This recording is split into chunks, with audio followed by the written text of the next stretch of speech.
Chandrababu good news చెప్పబోతున్నారు అన్నటువంటి వార్తని ఆంధ్రజ్యోతి రాసింది. అది నిజమవ్వాలని కోరుకుందాం. ఇప్పటికే 6 నెలల్లోనే కరెంట్ ఛార్జీలు భారీగా పడి విలవిల్లాడుతున్నారు జనం.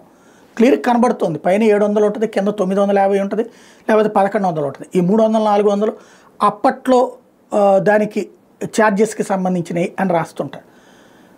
దాన్ని పబ్లిక్ ఈసడించుకుంటున్నారు.